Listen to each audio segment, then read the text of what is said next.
Rule number 2 is, don't listen to the naysayers.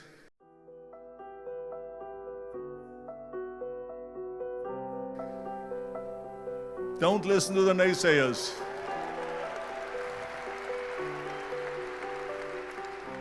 Everything I ever did, the thing that I heard out of people's mouth was, that's impossible.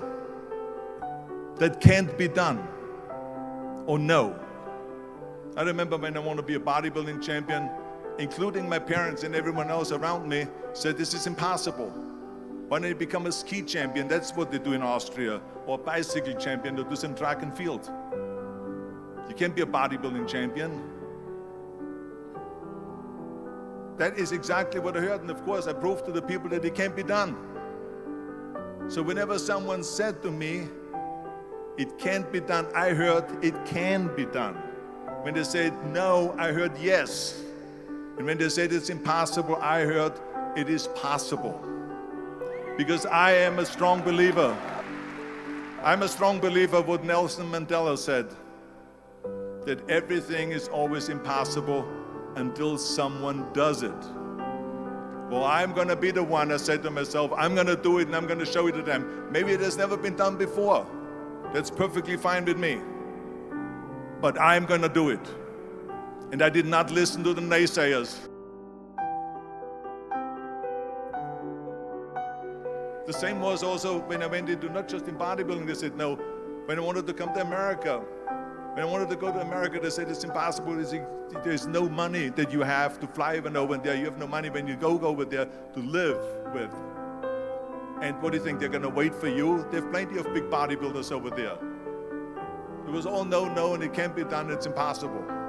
And I remember then the same thing happened also when I went into the show business. Can you imagine? I was now a bodybuilder. I weighed 250 pounds. I was Mr. Olympia 6 times. I was Mr. Universe 5 times, and Mr. World and Mr. International. I won 13 World Bodybuilding Championships altogether. And now I said to the agent, the Hollywood agent, I want to get into movies. He said, that's funny, Arnold.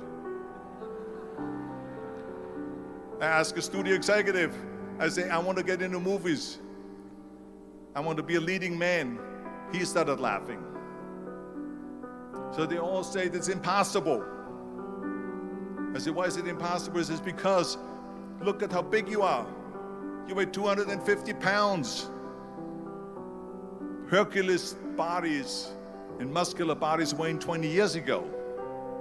20 years ago they did Machista and they did all this Samson movies and Hercules movies and stuff like that, but not anymore. Arnold, this is the 70s. Do you know the sex symbols today? It's Al Pacino. He weighs 150 pounds. It's Dustin Hoffman. He weighs 146 pounds. And guess who else is a sex symbol? Woody Allen.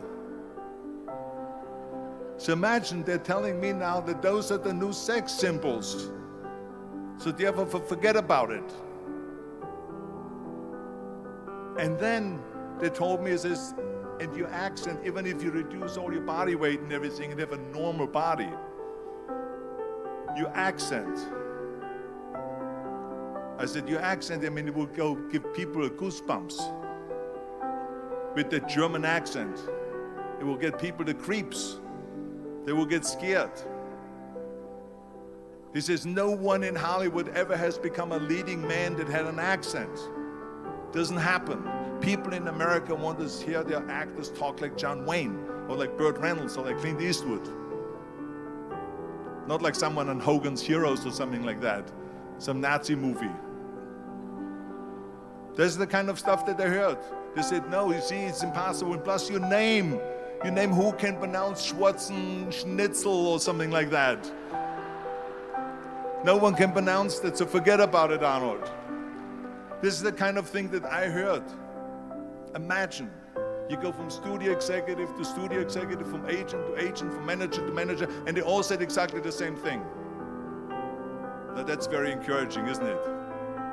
But you know something? I didn't give a shit. Because I believed that I can be a leading man.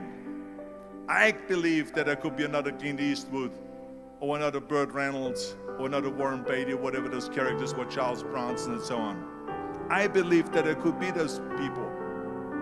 I said, there's enough room on that ladder that I can fit up there. And I looked back again and learned from what I learned in sports. In my case, in bodybuilding. It's all about the hard work that you put in. And within a short period of time, I made one movie called Hercules in New York, which of course went right into the toilet.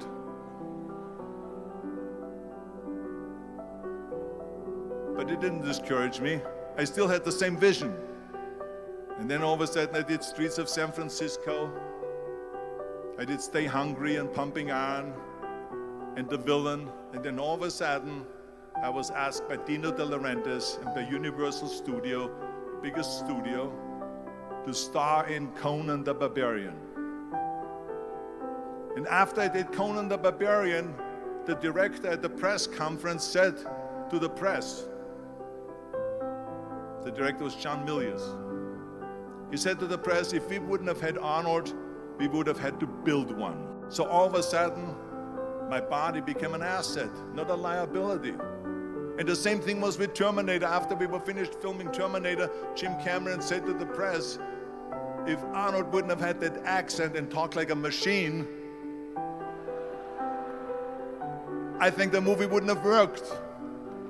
So think about that. The body and the accent that they attacked was an asset.